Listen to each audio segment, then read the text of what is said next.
Hello, Lisa Arana here, and welcome to another video.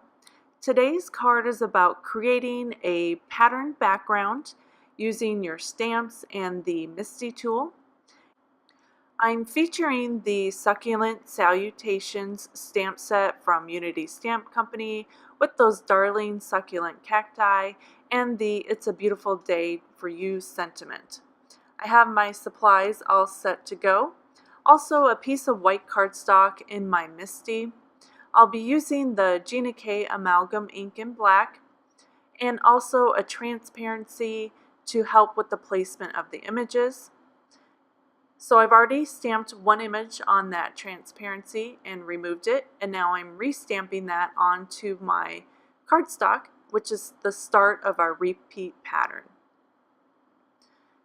Now I've moved that down into the bottom right of my MISTI and lining that up with the template so I know the placement of my stamps, and then I stamped it again.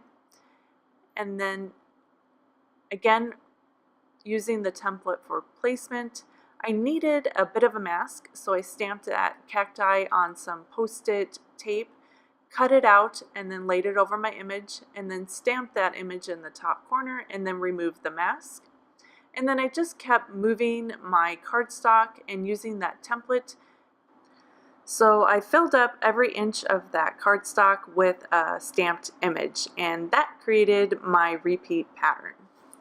The MISTI makes it so easy to repeat stamp, and then with the help of the template I can see exactly how the image will look before I stamp, and I know my background is going to turn out just perfect every time.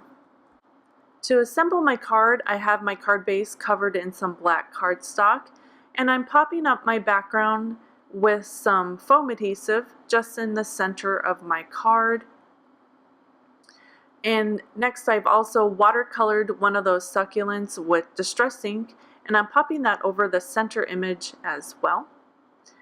Next I have my sentiment embossed in white on a strip of black cardstock, and I'm just going to trim the edge down into a banner shape, just notching it out down the center with my scissors and then cutting it edge to edge, just so I know the notch is nice and even.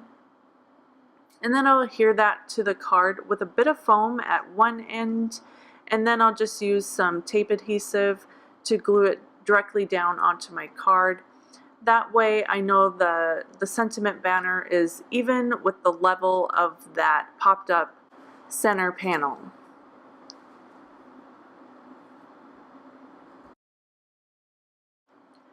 To finish off the card and add a little bit of sparkle and a little bit more movement, I'm adding some pink sequins using some glossy accents and my rhinestone pencil to just help with the placement. So here's the finished card with that succulent repeat pattern background created with the help of the MISTI, plus a fun pink cactus with pink sequins. And I couldn't help but add a little bit more sparkle to that cactus using a Wink of Stella glitter pen. Just a great way to wish someone a beautiful day. I'll have all the supplies listed below, so please give this video a thumbs up and subscribe if you liked it. Plus, if you have any questions or a sweet comment, post below. Thank you so much for joining me today. I hope you enjoyed, and I'll see you next time. Bye.